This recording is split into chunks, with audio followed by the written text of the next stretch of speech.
Get strong.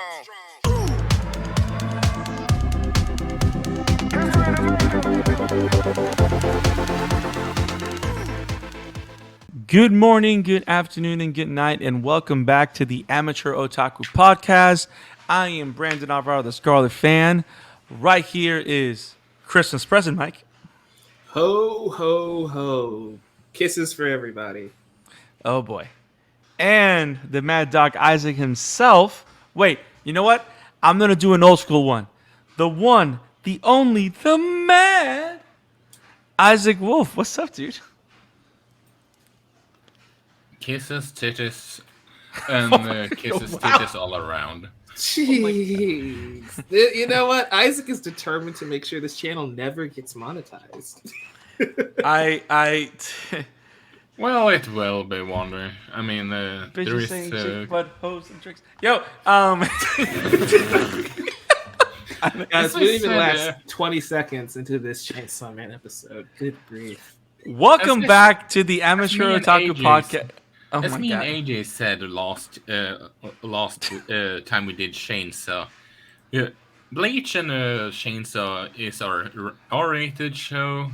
My Hero and Spy is going to be is easily the PG-13 episode because you can't be PG-13 with a show like Chainsaw Man. So what he's trying to say is that this episode is a little bit less elegant. But guys, we're talking Chainsaw Man. If you guys at home love what we do here, make sure to click like, hit the subscribe button, click on the bell for notifications so you don't miss any episodes or coverages on Chainsaw Man. We're talking episode 6, Kill Denji, and episode 7, Taste of a Kiss. We have a lot to discuss. A lot happens in these chapters. Guys, are you ready to talk Chainsaw Man? I'm ready because I haven't been here in God knows how long. You know what, Arkwinder? I agree with you 110%, and this is not a game. Arkwinder says in the chat, Chainsaw Man is the type of show you watch alone at home, but not just for the reasons you think. And I don't know what reasons you're thinking, but one of the things that I do know is that watching Chainsaw Man allows, right now as I'm watching it, I'm able to really appreciate a lot of the commentary that Tatsuki Fujimoto is putting out there, because he's having a lot of conversation with a lot of very interesting themes, and which kind of makes me think, okay, this is what all the awards are about. It's not just about how many manga they're selling. Like, the guy's talking a lot of real stuff that's very interesting. But then again, it's all dressed up in a lot of devils and blood and madness and people just getting stabbed. But we're going to talk about Chainsaw Man. Now, I want to do the simple stuff first. Now, Isaac, you'd...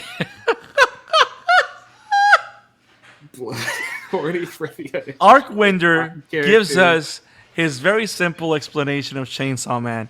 And Arkwinder shares, blood and horny for the uneducated, plotting characters for the cultured men like you. Like us.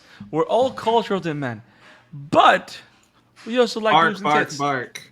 We also... There you go. We all... okay, so... The first thing I want to talk about, and Isaac, we forgot... Oh, my God. Isaac, we forgot to talk about this about Bleach because the episodes were pretty concise. But we always talk about chapters, length, how much you're covering. And one of the things that I admire of Chainsaw Man is the pacing. There's so much story that occurs, so much powerful dialogue. No minute is unused, right? And we talked about last time we talked about Chainsaw Man. We talked about also how every ending is different, but every ending works as a kind of preview or kind of commentary to what's going on in the current episode, in the current arc, or in the future arc. Which, again, a very interesting thing that I've never seen before. I think this is the first anime to do it. If there's another one that you guys know about out there, please let me know. But one of the things about the pacing that I found brilliant and interesting is, in contrast to shows like My Hero, correct me if I'm wrong, Mike, In very, very rare occasions, it's only one chapter per episode, but most of the times it's two, maybe three, but it's mostly two, right? Something like Yeah. that. My Hero usually hits that 2 to 3 range most times, unless they're Right. really trying to stretch something out, like they did last season a couple times with one chapter. But and then you get into season 6 where they're taking bits and pieces from various chapters to where it's barely a thing I can even talk about anymore because they've bounced around for 4 different chapters. Yeah. So Chainsaw Man, something that they've been doing throughout the series is that they're not only doing one episode, because the first episode, for example, is just chapter 1 from start to finish.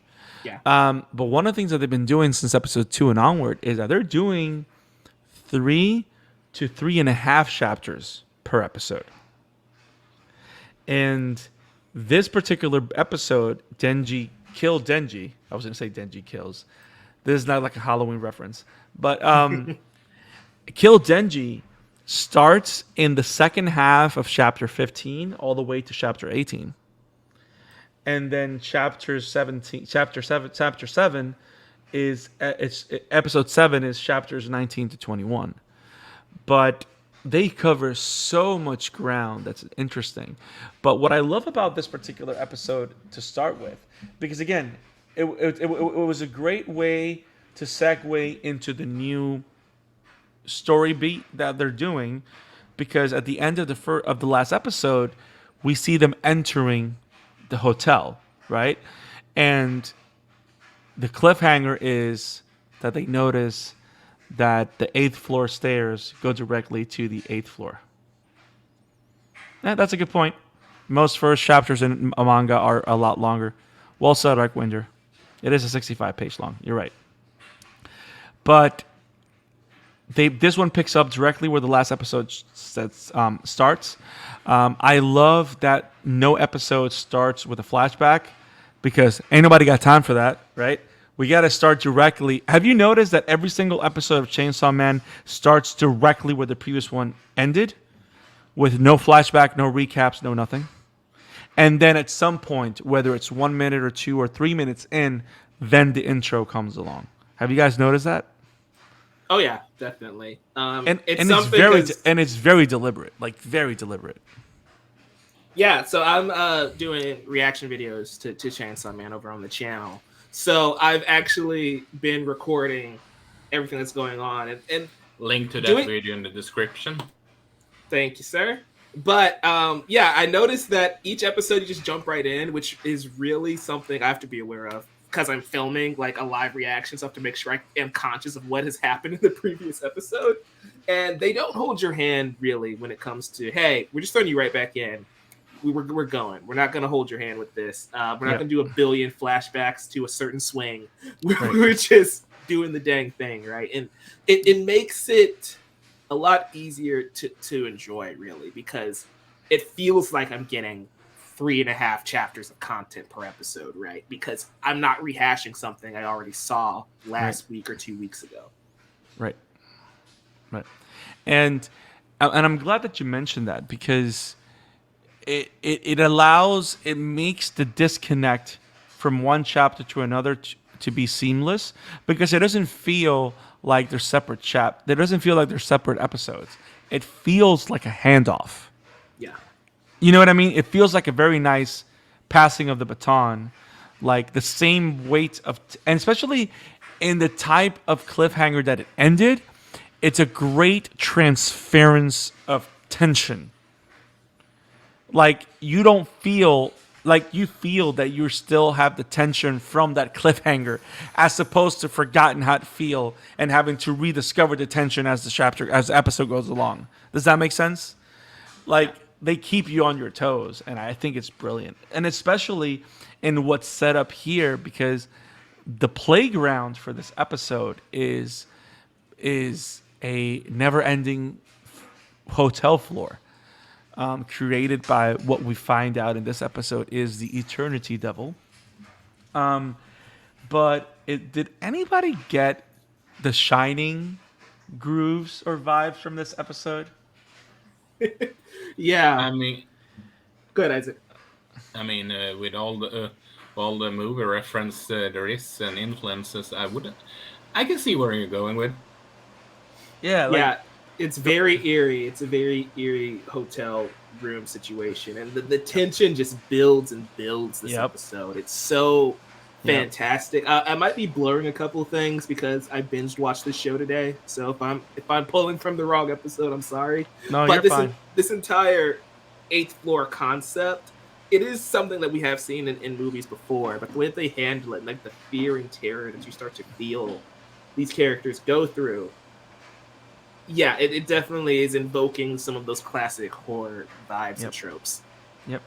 And also it plays, and also it's a great mechanism to explore the lore of the show because remember, Devil's power is directly linked to humanity's fear of it.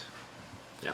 So every devil that's created is born is if a devil is comes alive is because humans fear that one thing, which is why have you noticed that there's no guns anywhere? Nobody has guns because of the tragedy of the gun devil. Because humans feared guns so much, it created this all-powerful devil that did this rampage, and then guns were eliminated because that. And once they eliminated the guns, the fear of guns went away.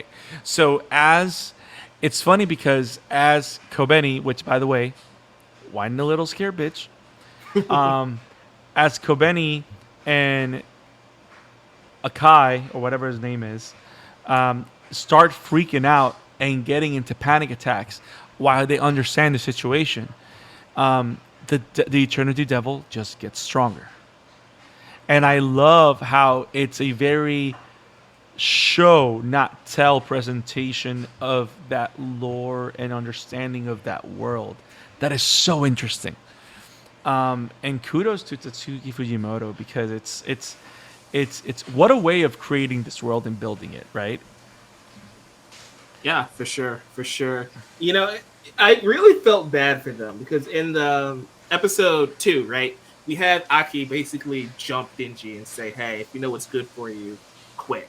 Right, and so seeing these two scared out of their mind and Yeah. only powering up this devil even more, I'm Yep. like, why did we bring these two along? Clearly, they are not ready for this, and it's interesting getting the line like the ones who survive have a screw loose, and it's like, yeah, Yeah.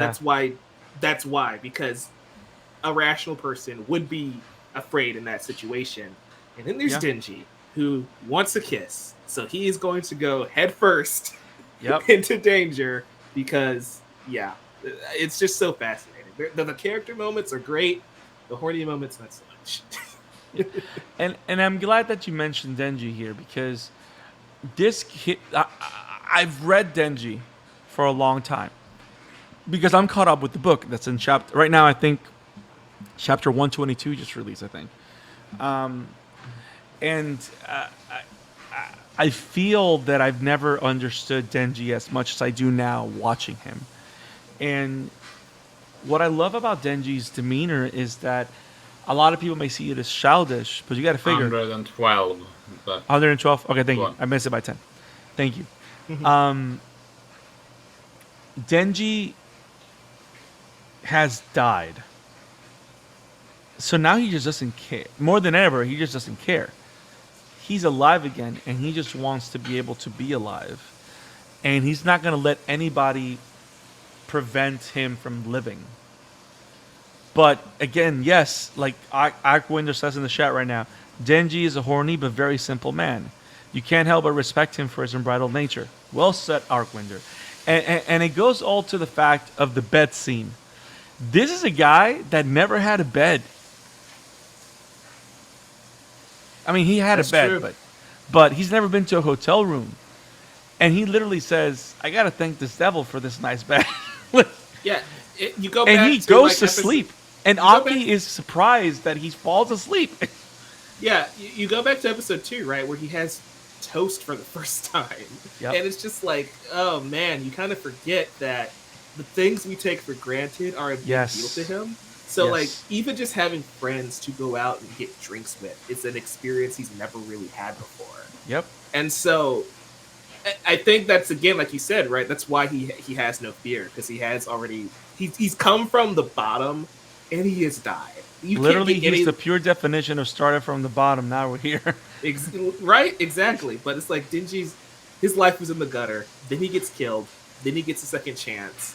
And so he's just like, yeah, you know what? I'm just here for the ride. I want to check off all my teenage wish lists, which is Yep.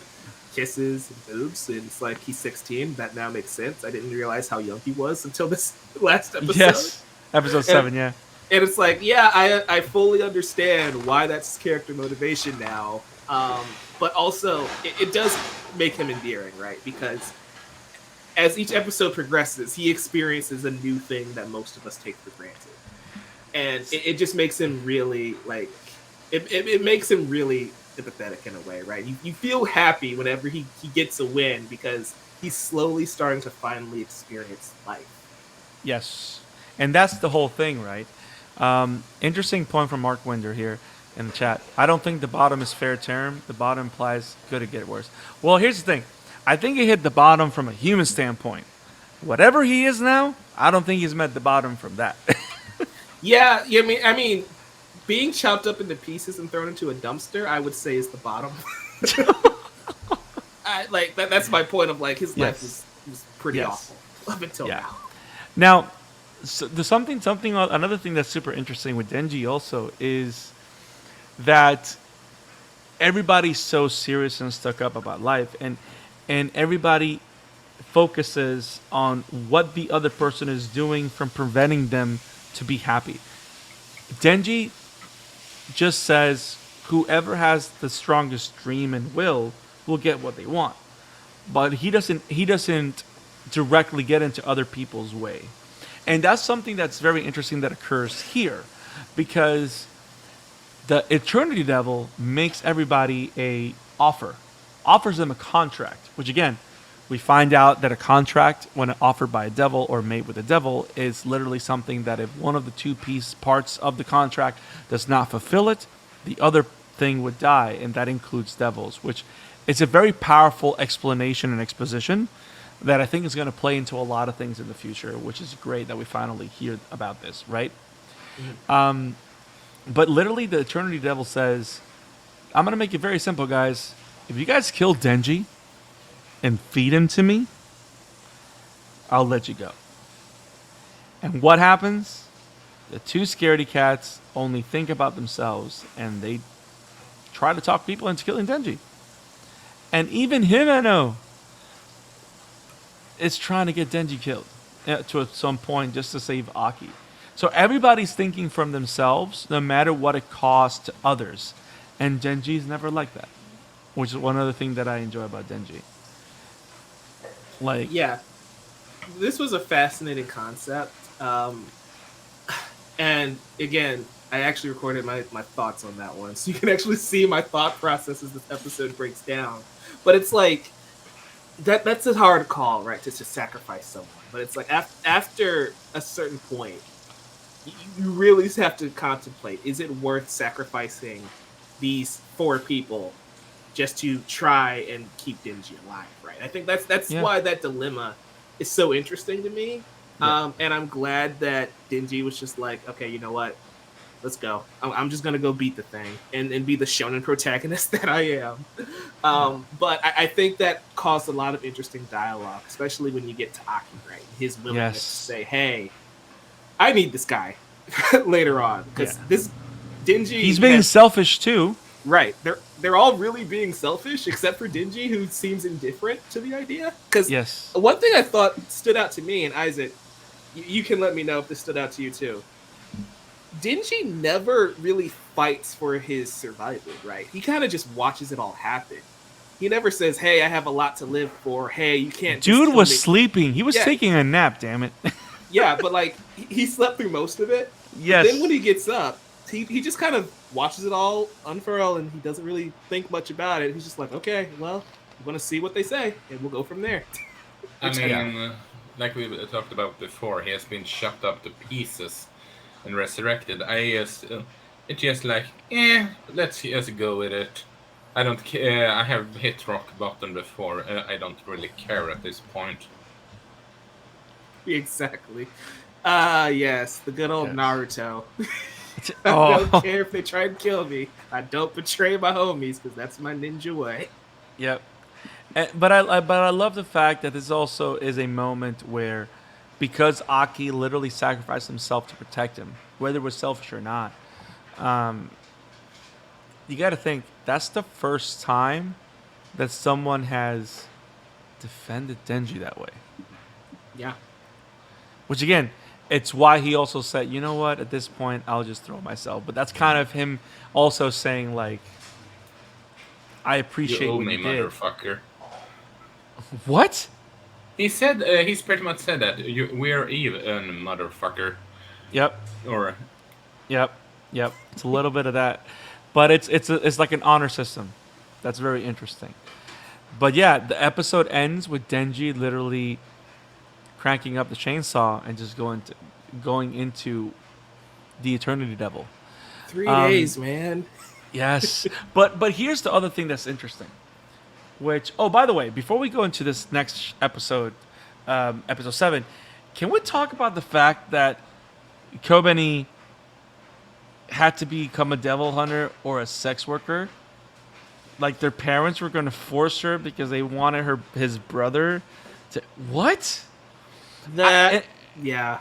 Yeah, but here's what I find the most disturbing about all this, because one of the things that I find interesting about Tetsuki is that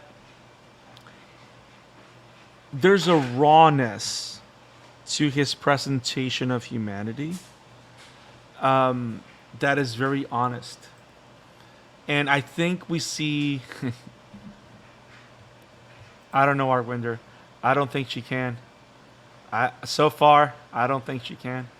Talk about That girl Kobeni. can't win in life, can she? Yeah. But he has a lot of, and we're gonna see it now in episode 7 with the whole thing with Himeno.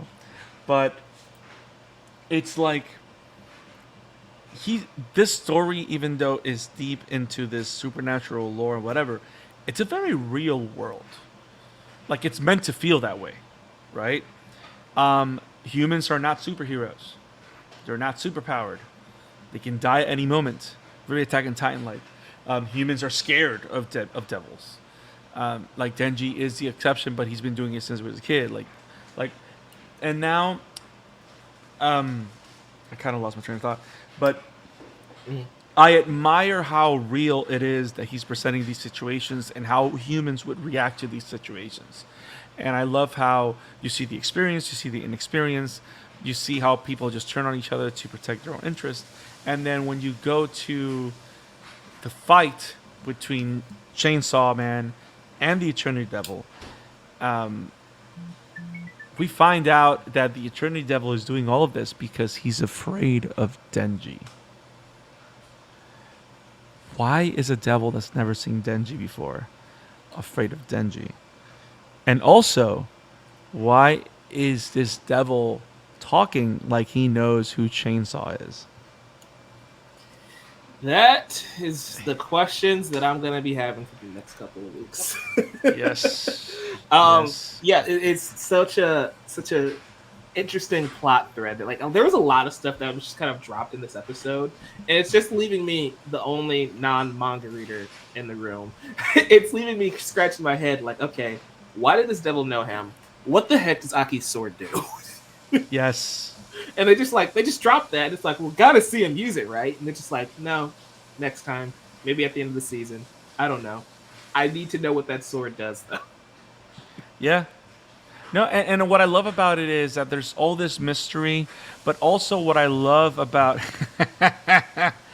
Arcwinder says manga readers here. That's fun. But what I love also about everything you said is that it really emphasizes the fact when we find out, we don't know what his sword does, but we find out that it eliminates years of his life.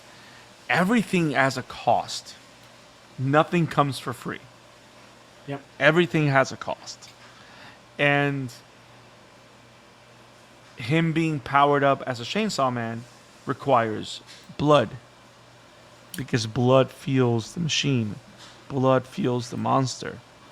So I love that new twist where we've always seen that we've seen before that when he lacks blood, he gets weak because we saw that in the fight against the what is it, leech demon or whatever it was, the one after the bat.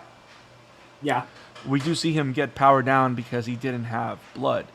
But now we see one that he was able to constantly feed on blood. So he was literally unstoppable. So it makes him very scary. So, but also the idea that a devil was afraid of him.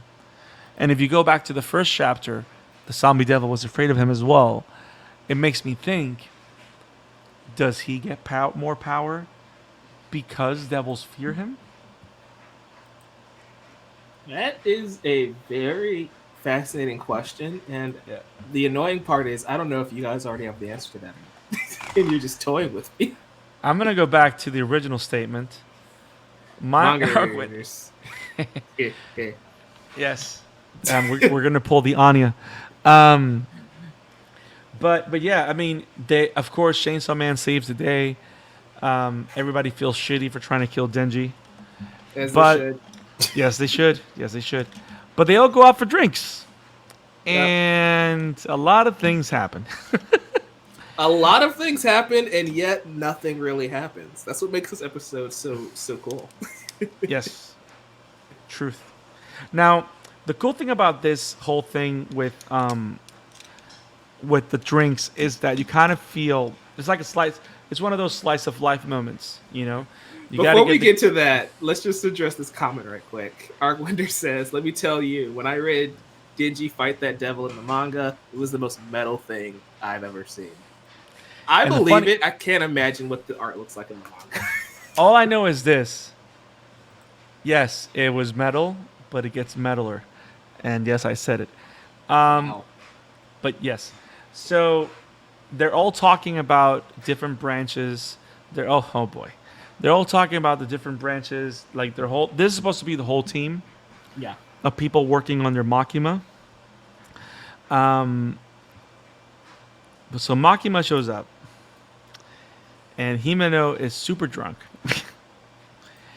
And One drink, she was already too far gone. yes, I love the fact that when Makima shows up, Denji goes. When Himeno says, "Hey, Denji, we're gonna kiss," and he says, "No, what do you mean?" And Makima goes, "What about a kiss?" And Denji goes, "No, I'm not kissing her." And then Himeno, "No," and he goes, "Yes, I'm kissing you." Like he can't make up his mind. But then again, he's 16. I think this is the first time that we hear him say his age, right? It is, and it makes it make more sense to me because it's like that. Okay, that makes sense. He's a 16-year-old, Yes. but also it makes the flirting with Makima a little more creepy because I have no idea how old she is. It's all in the eyes. So No, exactly. Yes, Arcwinder. Just like you wrote on the chat, Denji, oh no, I'm trapping my best worst dream. Now, trust me, the worst dream is yet to come because it's in real life. So here's the other thing. Here's the other thing that I love about Denji's character and how Tatsuki writes him. So, and here's where I talk about how real this world is. People get drunk. When people get drunk, what can happen? They get knocked out or they throw up like crazy. yeah. When Himeno, yes, I gotta say it. So this kid wants a kiss. He gets kissed by a drunk woman. And he's experiencing a French kiss for the first time. And then it wasn't a tongue. So Himeno just vomits it in his mouth. It's like, oh my god, no, why? I'm glad that Studio Mappa just censored it, but I still get chills because it was horrible. I think it's funny how everything that happens in this show, that's when the censor bar comes in. Yes. Like, really? We're drawing the line at vomit. Well, it's the situation that it happens. I get it, but also we saw this man tossed into a dumpster in chunks. I'm just saying. Truth. But vomit. Now, here's where I go to the real thing. I love how this is Tatsuki. I feel that this is Tatsuki's way of commenting on society and young man's view of sexuality and sexual conquest. Because Denji wants boobs. When he doesn't want them, he wants to touch boobs. But then he touches them and then he feels empty. And then he wants a kiss, but then this horrible thing happens, which is something that can happen. You got to figure this actually had to happen to somebody. I feel so bad for them. Yes, but like, I love how real it is. And then he goes and throws up or whatever, and he literally looks at whatever his name of that guy is, and he goes, Are you talking about the barf kiss? yes. And then Welcome back, when he's Indomaniac. when he's throwing up on the I can toilet, attest to that. It's horrible. whoa, okay, wow. So We're gonna when circle he's, back to that. Finish your point, Brent. so when he's vomiting in the toilet, he literally looks at this guy and goes, "Dude, my first kiss was literally filled with vomit." And the idea that we create these dreams on ourselves, right? And like in what sexual exploration is and what's going to be satisfactory, we don't know what's going to be satisfactory in our lives. We think we know. And then suddenly when we encounter something, it's not even close to that and it's just horrible because we force the experience. And that's a mistake that a lot of young people do. You know what I mean? And they run into trouble and stuff like that, or things happen. And I find it very interesting, that type of comment and exploration on that. And also going back to Makima, that even though she was talking as a puppet master, when he was talking about what makes moments like this better, she does have a point. Which again is very interesting that Makima is talking about forming relationships, and he's just looking for these moments as opposed to forming relationships. And I don't know, I find that as a very interesting contrast. And like the world is literally telling Denji, hey buddy, I don't think you're going at it the right way. Yeah, it's what I've been yelling at my TV screen since episode 2. That his heart is in the right place technically, but I mean, his heart is a dog. So I don't know what you know. yeah. Well, we all love Wichita. Such a good. Exactly. I love how 90% of Isaac's contributions to this conversation so far has been barking. Arcwinder. Comment. I won't say details because manga stuff, but I do like how Denji evolves from what he thinks he wants to what he truly wants near the end of the manga. Fascinating. I'll keep a lookout for that as I make my way through season 1 here. I mean, you guys have thought it was a bad idea if I go to full Lars. I mean, he's trying to be as PG-13 as possible, even though it's.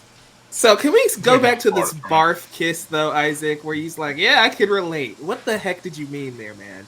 I need to know. I can tell that when we're stopped recording. It's no fun that way for everyone else, but okay. So now here's the other thing. How do we feel about the new character Himeno? We got 2 big episodes with her. A life filled with tragedy, filled with guilt. Talk about suffering survivor's guilt, which is kind of like the one thing that fuels all devil hunters. The fact that they're the ones left behind, the ones that survive. And to think that when we see the cemetery takes, all those graves are devil hunters. Yeah, that's ridiculous. It's heavy stuff, man. I mean, it makes sense that there would be so many because it's like they said, you need someone that is batshit insane to finish this job, and there is a lot more people that are quote unquote rational. That is only, well, to make a perfect example, 90% or more of the workforce in that is probably someone that has revenge towards a demon or two, that and are rational and just I'm gonna do this, I'm gonna do this, and I'm gonna do this. But when push comes to shove, they get scared and, well, get killed. It's sort of like, imagine someone like, I don't know, something happen in a country and that causes, let's say teenager that signed into the army for for Afghanistan, that went in with emotions because of 9/11 kind of deal. Yeah. And not it's more than likely a lot of those kind of people that died over there because they went in with emotion, but they are rational at the core of their characters. Does that make any sense of what I'm trying to say? Yeah, like the mindset is gonna fuel their actions or the way they go about themselves, and how they go about situations. And also, you got to think about I think the opposite is also true. Like if someone goes into the army and and sees action, when they come back, they're facing life differently. You know what I mean? Yeah. Like trauma shapes who you become if you let it. And that's kind of the message here in a way, I think. I want to know what you guys think about that, because all these people that became devil hunters because they want to kill the gun devil. Other people that become devil hunters for the sake of, because their families, they become to a family devil hunters or whatever. And then you got this guy, this teacher guy that's talking to Himeno and giving him advice. We don't know what his deal is, but he's the one that says the ones that survive are the crazy ones, the ones that do this, not because of a driving force. They do it because it's what they do. Does that make sense? Yeah. And everybody else that doesn't have a driving force to do it, everyone that does it just to do it. Like in the case of Denji, it's funny because he also had a driving force up to the end of the first episode. Is he just wanted to survive. He wanted to himself be able to live and not die. And now that he's died and came back as whatever we're going to call him, Chainsaw Man, right? His demeanor is different. He's doing it to live. So he has a very different, powerful driving force. So the question is, what's more important? A desire to live or a desire to kill? What's more powerful? The desire to make sure we honor Pochita's memory, because Pochita's the best dog of all time. Yes. The desire to have a real kiss that doesn't include vomit. The desire to touch real boobs, not from a fiend who hates your guts. And that just wears like, what is it that she had? She had like pads. Yep. Which And I think is interesting, because why? Of like, that doesn't seem like something Power would do. It was just kind of a funny character quirk that we don't really address. It's like, Yeah. okay, it's interesting. Now, the barf kiss happens. It's horrible. It's grotesque. He's practically knocked out because he's been vomiting all this time, especially after eating all that food. And I hate the fact that Power's reaction, oh, Denji will eat anything, and he literally swallows it. It's ridiculous. And then it goes to this flashback of how he literally became the lowest of the low that he considered was the lowest of the low. So like, it's like funny going back to what Arcwinder was saying, is like even he found another bottom. like Denji just keeps finding like, okay, this is bad. Yeah. But then he gets kidnapped by Himeno. And then she's trying to seduce him. And the episode ends. Yep. And it's like, first of all, what? And second of all, Denji, what are you gonna do, bro? But again, I do appreciate how it ends, and I love this. Actually, by the way, episode 7's ending is my favorite. Not because it reiterates for 10 seconds the whole barfed kiss. But because did you notice that it has like RPG video game moments? Yeah. That was awesome. The worst thing about Arcwinder says, the worst thing about it is not the worst thing to happen to Denji that week. That's sad too, honestly. Yeah.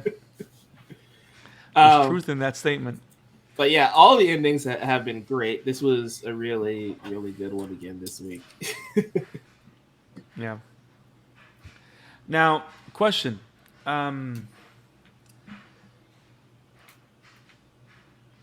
Yeah. I love the lighting in that scene when they're in when they're in Himeno's house. Like they use. I was just gonna say, it looks like all of the budget for this episode went to that one scene because like it is the best shot in the entire episode. Yeah, yeah, but it's also like you got to figure in animation, particularly. I think dark shots are the hardest because it's playing with light. Yeah, You know, and the way the sheets look, the way that she looks, like it that's one of those moments where you question. I mean, you know it's not motion capture, but you know that a lot of these animes now use motion capture, right? Like for example, one of the moments that I know for a fact has to be motion capture is a lot like in the intro, at the end where they're dancing, that's definitely motion capture, most probably, in my opinion. Isn't Attack on Titan's fighting motion captures currently? On the final season, yes. On the final season is motion capture, in my understanding. But what I love about this scene also is I'm sorry, I'm just thinking of somebody motion capturing for the cart Titan, and they're just like on all fours at all times. or it's literally a dog just going like, Yeah. sit. You're bad. Now, at this moment, after everything that's happened, does Denji? You think Denji says yes? I assume this is targeted at me because you guys already know what happens. I mean, I'd be like, I don't know, man. I mean, she already tried to vomit again by just spitting beer in your mouth. It's like, I don't know, bro. I feel like at this point, it's Makima, right? She's in game for Denji, so I feel like he would say no, especially all that has happened today already for him. What do you mean?